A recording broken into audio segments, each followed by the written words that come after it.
Biz zulümge karşı mücadelemizni, kureshimizni devam eğer etmeysemiz, eğer matemnin devamı yoksa, kuresh yoksa, mücadele yoksa, bu matem aslında manasız kalar. Yani bir toplumda eğer de bu dominasya yapsa pislik, bu toplum mahvolur. Sabırla Rabbimizge bergen sözüne sadık olmağa, belki olar doğru yolunda ve bilemiz ki zalim etken insanlar, zalimler Allah'ın lanetin altında kalarlar. Eğer de sen Allah'a sadık olsan, ben senin yanında olacağım. Bakınız, o ne unvan istedi ne makam istedi ama Allah Teala ona bağışladı böyle şekilde. Bu meseleden uğraşa ki halbuki esas maksat devam etmeye, kureshlenmeye. Bütün şeylerge aslında cevap var. Tek anlamak gerek, yaşamak gerek, işte devam etmek gerek.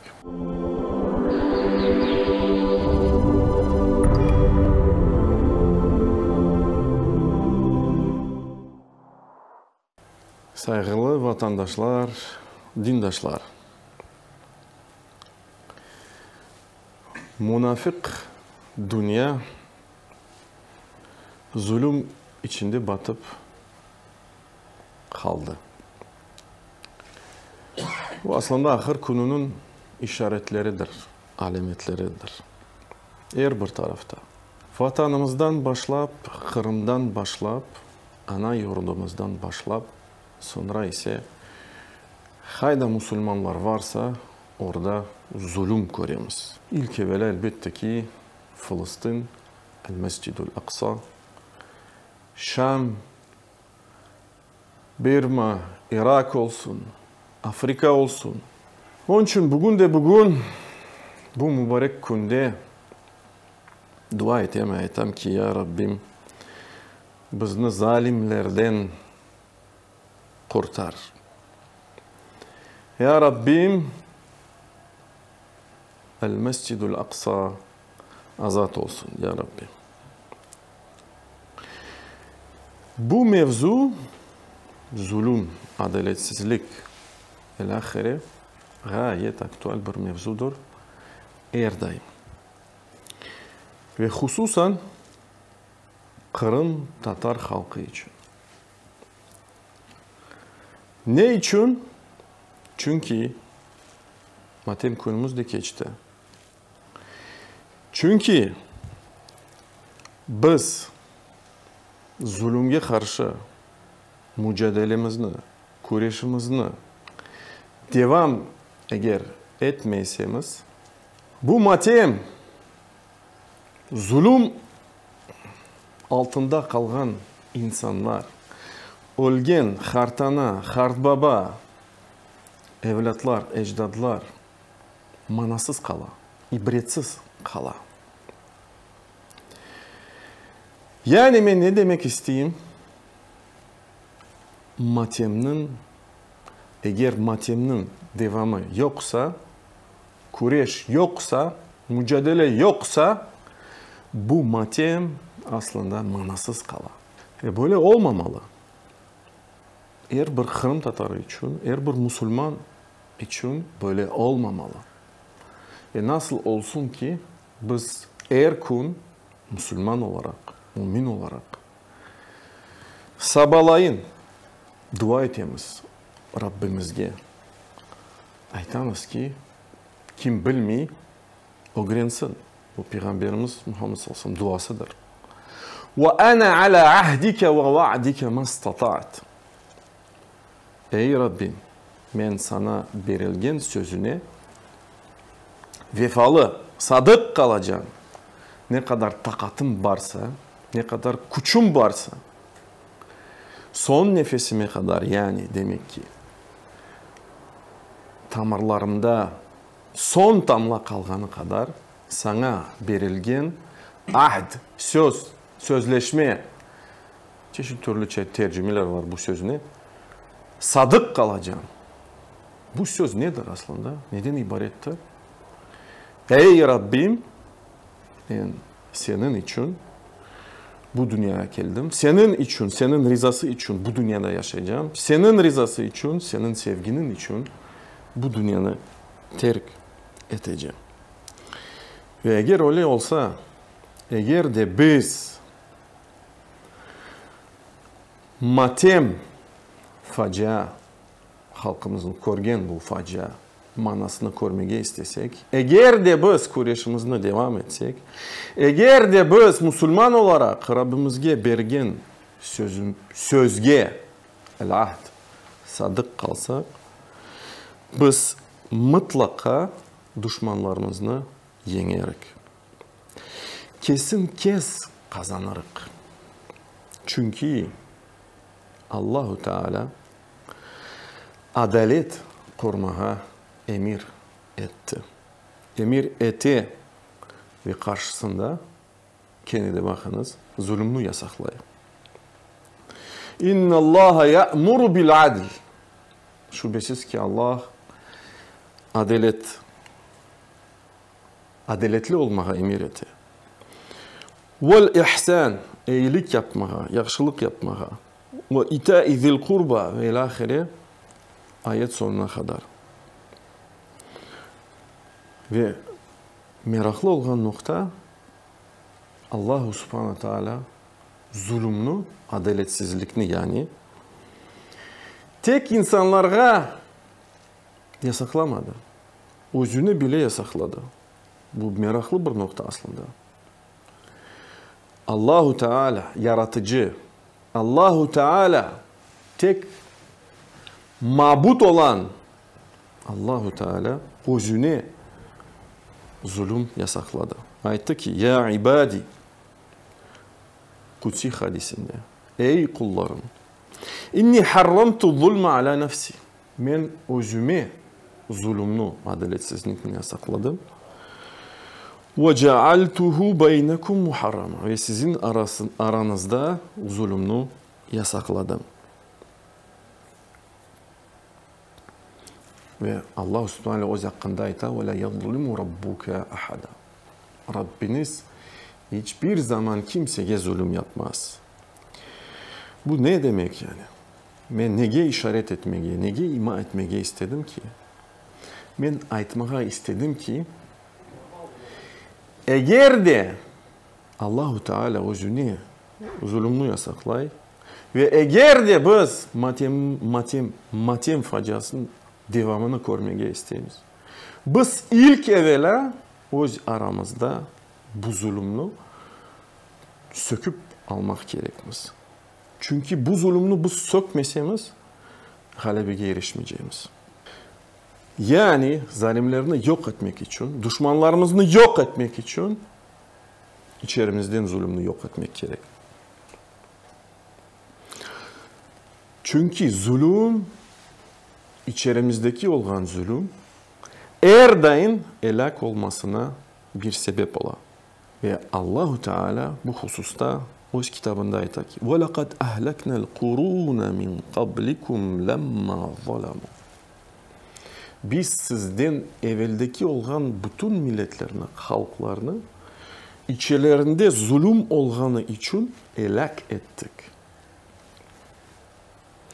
Ya da Allah Subhanahu Teala başka ayette ayettik وَتِلْكَ الْقُرَى أَهْلَكْنَاهُمْ لَمَّا ظَلَمُوا.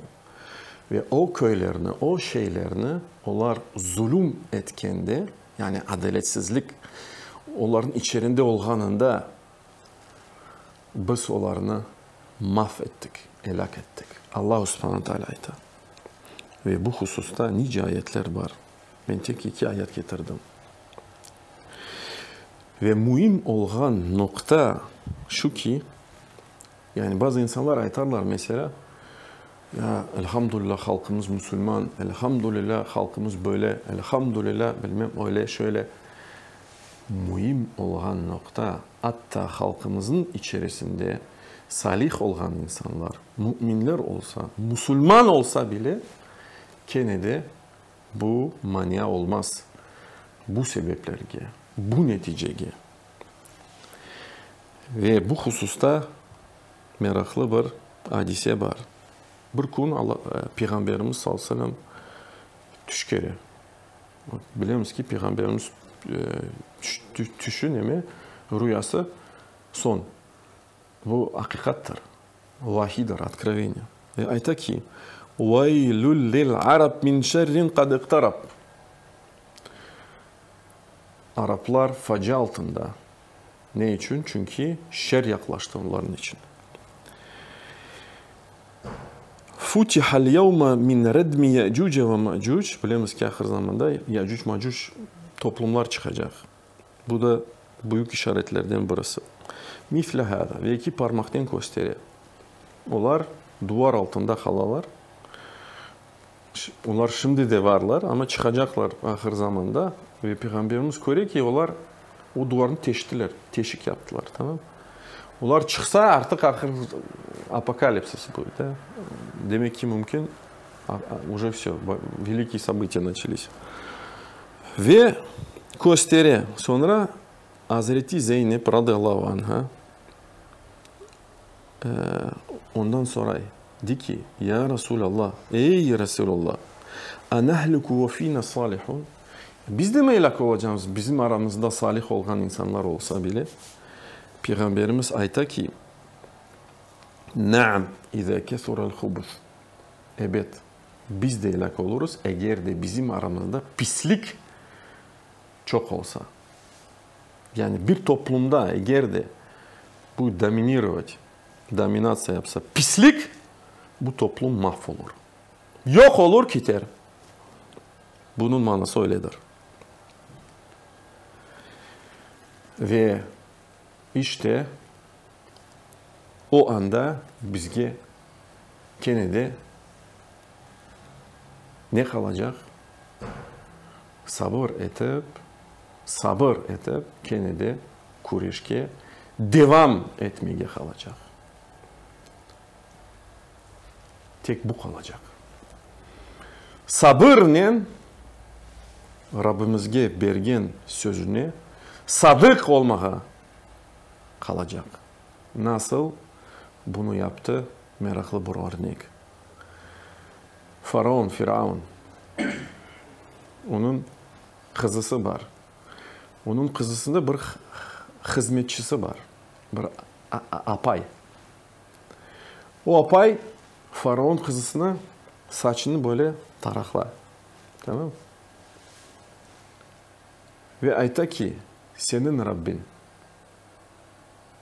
Kızcık ayta. Kızcık da değil.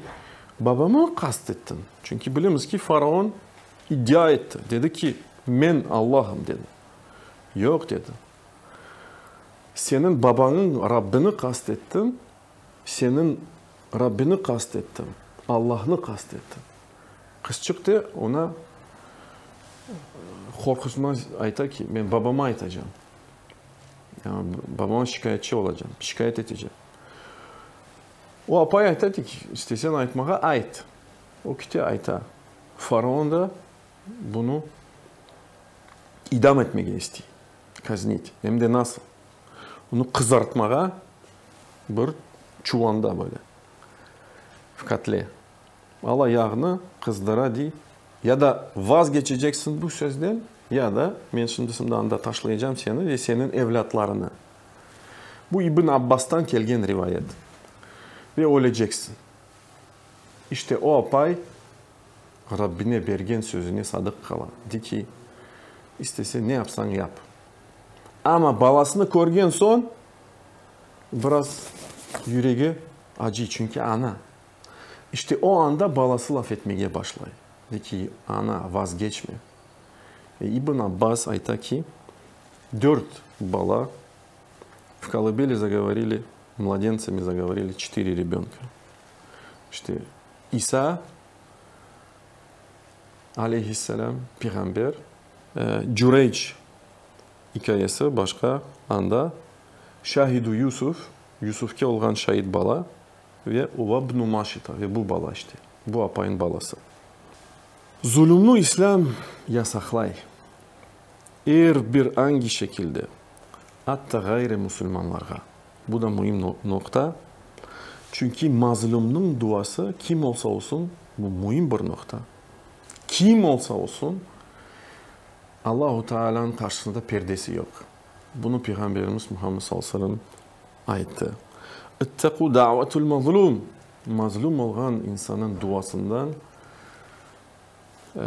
korkunuz.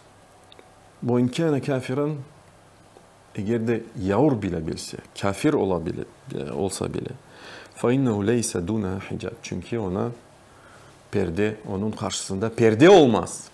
O dua Allah-u Teala kabul eder. Zalim insan olan insan hiç cennete girmez. Bunu da Peygamberimiz Muhammed sallallahu aleyhi ve sellem kaydetti.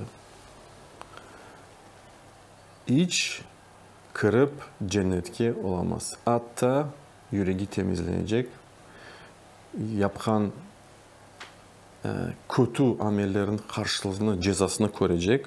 Tek ondan sonra cennetke girebilir. Ve bugün zalimler hiç düşünmesinler ki eğer bu hayatta her şey güzel geçse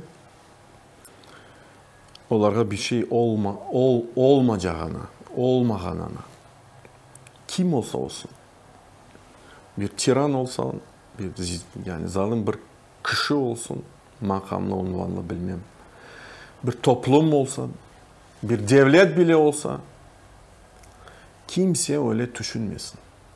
Yani çünkü belki de böyle yani fikirler aklımıza gelir. Yani çöpten görünür ki, mesela ben diyeyim ki, onların amelleri cezasız kalır. Bilmem, madem onlarda her şey öyle, madem cezasız kalarlar, madem her daim onlar galibi kazanırlar, belki onlar doğru yolunda, belki onlar ak yolunda. Haşa ve kella. Yok, öyle değildir. Çünkü zulüm ortada, zulüm belli, aşkardır. Eğer böyle olsa demek ki bu zulüm onlar için istidraçtır. İstidraç ne demek? Demek ki Allah subhanahu teala bu insanlara madem Müslüman toplumları, Müslüman devletleri, bizim halkımız zayıf, içerimizde zulüm kaldı.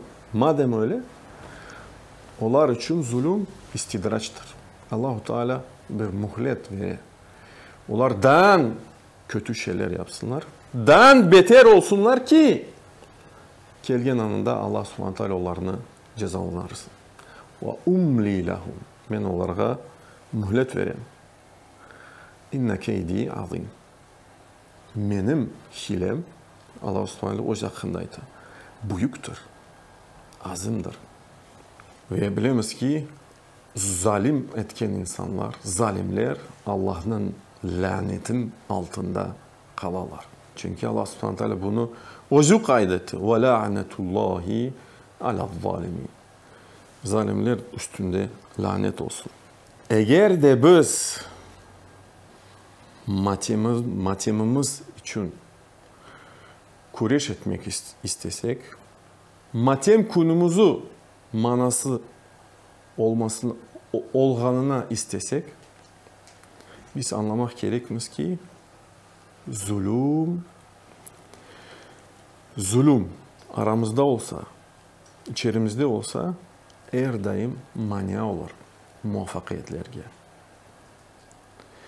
Her daim ve buna böyle bir parlak bir örnek getirmeye isteyeyim. Belki de işittiniz. Ömer ibn Abdülaziz 5. halife sayılır. Праведный халифа 5 считается. Hükümünü algan sonra Andaluziya toprakları için tayin etti. Kimni? Samh ibn Malik degen kişini. Bu Samh ibn Malik kişi başlay takım kurmaya, komando sabirati. Ve araştıra kim var?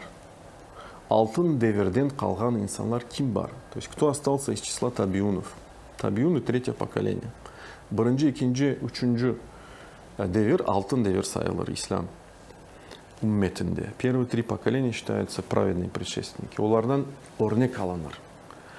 Ve böyle bir insanı tapa. Bu insan da Abdurrahman el-Gafiki. İşte bu Abdurrahman el-Gafiki degen kişini yanına çağıra bu As-Samh degen kişi. Andaluziyanın velisi ola o. Ayta ki ben sana makam vereceğim, yetki vereceğim, bana yardımcı ol.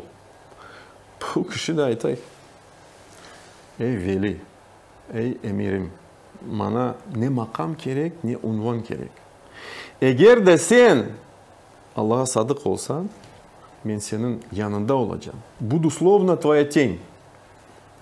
Senden hiç ayrılmayacağım. Sana destek her daim yapacağım. Bana ne unvan gerek ne makam gerek.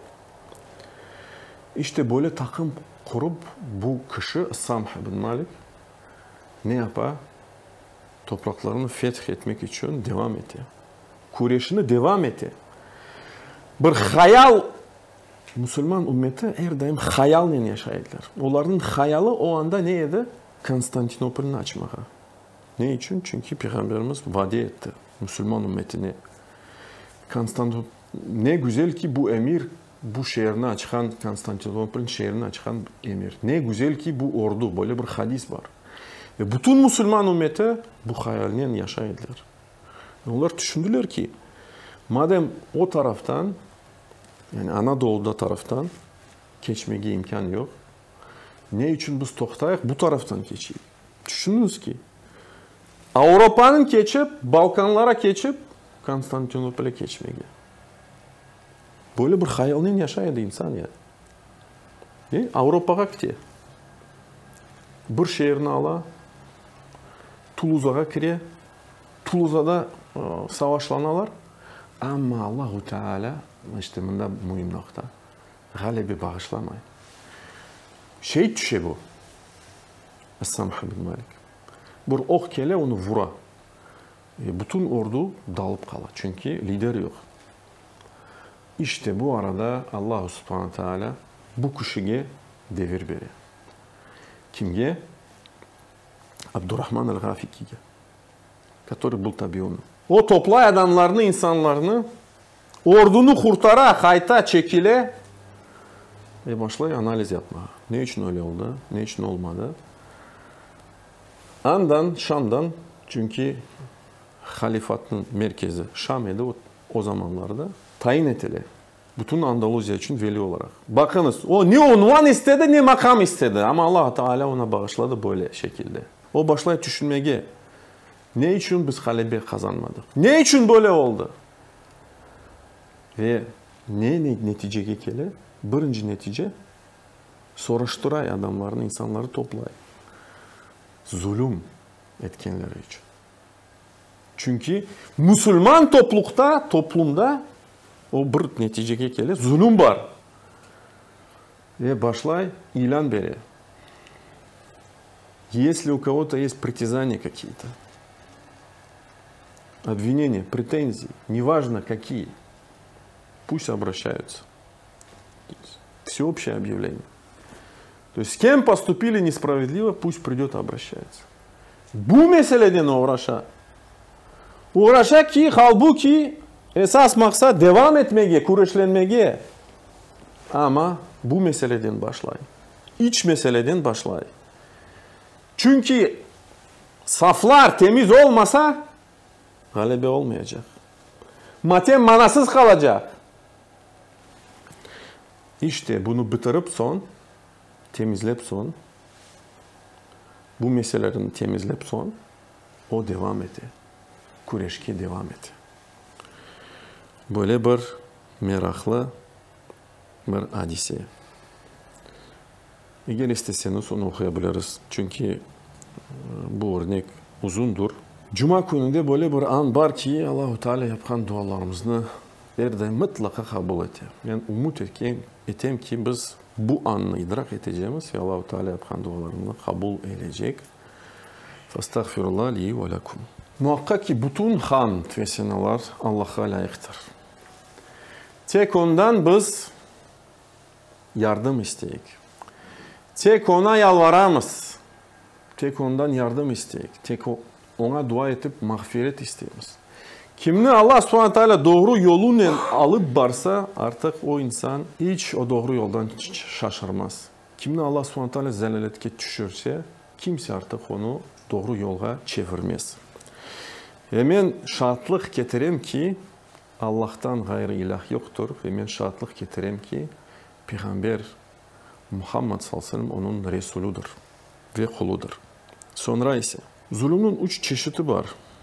Birinci zulüm, bu Allah'a karşı zulüm, bu Allah'a musavi birisini ya da kimsini görmeye. Bu en büyük zulümdür. Bu insan zulümünü yapsa artık zaten Müslüman olmaz. İnne şirke le zulmun azim. Allah subhanahu teala bunu ocu kaydetti. Muhakkak ki şirk, многобожие, предавание Allahu сотоварищей, bu en büyük zulümdür. İkinci zulüm, bu insanların aralarınızda zulümdür. Aslında esas maksat hutbeden bu noktadır. Buna biz dikkatinizi çevirdik. Ve üçüncü zulüm, bu insan özüne zulüm yapkanda. Когда человек поступает сам к себе несправедливо. Можете спросить, это как может человек сам по себе несправедливо поступить? İşte günah yapkanda, Allah'ın sınırlarını bozganda insan özüne zulüm etti.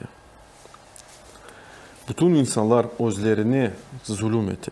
Mesela insan bay ama zekatını ödemiyor. İşte o zekat paraları malın içinde kala onun malını aşay. Özüne zulüm etmedi mi? Etti. Çıkar o paranı, zekatını ver, temizle, devam et. Ya da insan rakı içse, bilmem ne yapsa, başka şeyler içse, özüne zulüm etmedi mi? Etti. Netice hastalana, Horantası ailesi de zorlana, toplum da zorlana. İşte öyle. Bir da insan hırsladı. Özüne zulüm etmedi mi? Etti. Ve her daim öyle. Peygamberimiz Muhammed sallallahu aleyhi ve sellem bir gün ayette ki Ya ma'şarel muhacirin. Ey muhacirler. Muhacirin те, кто переселились из Мекки в Медину. 5 tane sıfat eğer sizin aranızda olsa وَاَعُوذُ بِاللّٰهِ اَنْ تُدْرِكُهُنَّ وَاَعْيَازُ بِاللّٰهِ sizin aranızda bu 5 sıfat olganından yani dua et Peygamber. Öyle olmasın diye. Bu sıfatlar olsa mutlaka fahişa yani pislik aranızda olacak. Ve onlarını başlay etmeye. Bu 5 sıfat nedir? Birinciden eğer aralarında kadınlar pis davransa, açık olsalar ne ola? Таун ола. Эпидемия наступает. Болезни наступают. Валь-ауджа. Новые болезни наступают. التي لم تكن في أسلافهم. Yeni hastalıklar peyda ola. وَلَمْ يَنْقُسُ الْمِكْيَالُ وَالْمِيزَانِ إِلَّا أُخُذُ بِالسِّنِينَ وَالشِّدَّةِ Eğer ticaret yapkanda terazelerde adamların aldasalar ne ola? İlla uhudu bis-sinin ve şidde vel mu'na ve curus sultan. Neticesi Allahu Teala mahrum edecek. То есть урожая не будет, засуха будет. Ve curus sultan. Несправедливые правители будут. وَلَمْ يَنْقُضُ عَهْدَ اللّٰهِ إِلَّا سَلَّطَ عَلَيْهِمْ عَدُوًّا مِنْ غَيْرِهِمْ Eğer de Allah'ın sözüne sadık kalmasalar ve bu hususta biz bahsettik, anlattık. Bu ne demek? Allah mutlaka onların üzerinde düşmanlarını hakim edecek. Если мы не остаемся верными Слову Аллаха, то Аллах делает так, что нами управляют наши враги. فَأُخِذُوا بَعْضَ مَا فِي أَيْدِيهِمْ وَمَا لَمْ تَحْكُمْ أَئِمَّتُهُمْ بِكِتَابِ اللّٰهِ وَتَخَيَّرُوا مَا أَنْزَلَ اللّٰهُ إِلَّا جَعَلَ بَأْسَهُمْ بَيْنَهُمْ Ve eğer de onların arasında insanlar Allah'ın sözüne isnaden hüküm sürmeseler Allah Subhanahu Teala mutlaka onların arasında bir kavgaşma çıkartacak, peyda edecek. Если мусульмане не будут между собой руководствоваться книгой Всевышнего Аллаха, то Аллах сделает так, что их проблемы будут внутри них самих, в конфликтах. Bu hadistir, Peygamberimiz sallallahu aleyhi ve sellem sözleridir. Bütün şeylerge aslında cevap var. Tek anlamak gerek, yaşamak gerek, işte devam etmek gerek. İşte ben bu hutbeni başlayan sözlerinden hatim etem ve aytam ki matem kureşsiz, mücadelesiz vefat etken Hart ana, Hart baba, evlat, ecdatlar bütün zulüm altında kalgan halkımız için manasız kala. Ve nasıl olmasın ki biz ona Müslüman, mümin olarak bir söz veremiz her daim sabah dualarda. Ve ana ala ahdike ve vaadike mastata'at. Sözümüz ise ona, Rabbimizge, onun rızası için yaşamaya, onun rızası için ölmeye. Ve eğer de böyle olsa, eğer biz bu maksatlar için kuruşsak, mücadelemizni, yolumuzni devam etsek, bu sözden yaşasak ve olsak, biz mutlaka bütün düşmanlarımızı yengerek, devletimizi de gayridan tikleyerek.